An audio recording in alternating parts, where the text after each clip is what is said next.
आज आपण बाप्पाच्या प्रसादासाठी पंचखाद्य रेसिपी बनवूया। पंच म्हणजे 5 साहित्यापासून बनलेलं आणि खाद्य म्हणजे ख पासून सुरू होणारे साहित्य, ते म्हणजे पंचखाद्य। एकदम सोपी आणि अगदी कमी वेळात होणारी रेसिपी आहे। चला रेसिपीला सुरुवात करूया। एक पॅन ठेवला आहे गरम करायला आणि त्यामध्ये 1 वाटी सुकं खोबरं टाकलेलं आहे किसून आणि छान असं तांबूस खरपूस आपल्याला भाजून घ्यायचं आहे। तांबूसचा रंग येईपर्यंत लो फ्लेमवर आपण हे भाजून घेऊया। गॅस कमीच ठेवायचा म्हणजे छान असं भाजतं, खमंगपणा त्याला येतो। थोडासा कलर चेंज झालेला आहे, अजून थोडा वेळ आपल्याला हे भाजायचं आहे। आणि आता पाहू शकता तुम्ही छान असा कलर चेंज झालेला आहे आता आपण एका ताटलीत हे काढून घेऊया आणि त्याच पॅनमध्ये आपण बाकीचं साहित्यसुद्धा भाजून घेणार आहोत आणि थंड होण्यासाठी ठेवायचं आहे साईडला आपल्याला। आणि त्याच पॅनमध्ये मी खारकेचे तुकडे घेतलेले आहेत, अर्धी वाटी। तुमच्या आवडीनुसार तुम्ही साहित्य यामध्ये वापरू शकता आणि हे सुद्धा छान असे भाजून घ्यायचे आहे आपल्याला। तुमच्याकडे खारीक पावडर असेल तर ती सुद्धा तुम्ही घेऊ शकता। आणि खारीकसुद्धा आपली आता ही भाजत आलेली आहे, तुम्ही पाहू शकता। आणि त्याच डिशमध्ये आपण ही काढून घेऊया। खमंग अशी झालेली आहे खारीक भाजून। आणि त्याच पॅनमध्ये आपण खसखस भाजून घेऊया। गॅस बंद केलेला आहे मी, पॅन गरम आहे, त्यावरती आपण खसखस भाजून घेऊया। त्याला टाईम लागत नाही भाजायला, लगेच भाजते। पाहू शकता तुम्ही अशी तडतड उडत आहे वरती, लगेच आपली ही भाजून झालेली आहे। अगदी 1 मिनिटाच्या आत आपली खसखस भाजून तयार होते। आणि आता आपण ही सुद्धा त्याच डिशमध्ये काढून घेऊया। थंड होण्यासाठी ठेवायचं आहे सर्व साहित्य आपल्याला।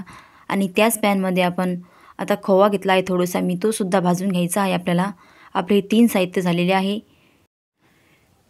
आणि आता याच्यामध्ये आपण पॅनमध्ये थोडासा खवा घेतलेला आहे, तो टाकून घेऊया। थोडासा भाजायचा आहे अगदी आपल्याला, त्याचा कच्चेपणा घालवायचा आहे, खूप वेळ भाजायची गरज नाही।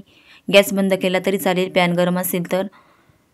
फक्त 1च मिनिट आपल्याला हा भाजून घ्यायचा आहे, छान टेस्ट लागते यामुळे। तुम्ही पाहू शकता मस्त असा भाजला आहे, मेल्ट झालेला आहे तो।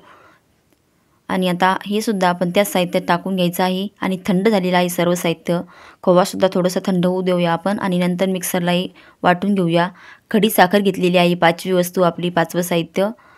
आणि झाल्या आहे आपल्या 5 वस्तू, खडी साखर, खोबरं, खसखस, खवा आणि खारीक, हे सर्व 5 वस्तू घेतलेल्या आहे मी। आणि मिक्सरच्या भांड्यामध्ये आपण आता हे वाटून घेऊया। खडी साखर तुमच्या आवडीनुसार तुम्ही कमी जास्त प्रमाण करू शकता, तुम्हाला जास्त गोड आवडत असेल तर जास्त घेऊ शकता। आणि आता ही मिक्सरला आपण बारीक करून घेऊया, खूप बारीक करायचं नाही आपल्याला। ती पाहू शकता अशा पद्धतीने बारीक करून घेतलेलं आहे, थोडं जाडसरच ठेवलेलं आहे। आणि आता एका वाटीमध्ये आपण हे काढून घेऊया। मंडळी, तुम्ही चॅनलवर पहिल्यांदा आला असाल, चॅनलला सबस्क्राईब करून ठेवा, म्हणजे छान छान रेसिपीचे अपडेट तुमच्यापर्यंत येईल। हा तयार आहे आपल्या बाप्पासाठी मस्त असं पंचखाद्य रेसिपी। गणपती बाप्पा मोरया। तुम्हीसुद्धा बाप्पाच्या प्रसादासाठी ही पंचखाद्य रेसिपी करून बघा मंडळी, खूप झटपटसुद्धा होते, वेळसुद्धा कमी लागतो। तुम्हाला ही आजची रेसिपी कशी वाटली कमेंट करून सांगा आणि रेसिपी आवडली असेल तर एक लाईकसुद्धा करा। आजची ही रेसिपी शेवटपर्यंत पाहिल्याबद्दल तुमचे मनापासून खूप खूप धन्यवाद मंडळी।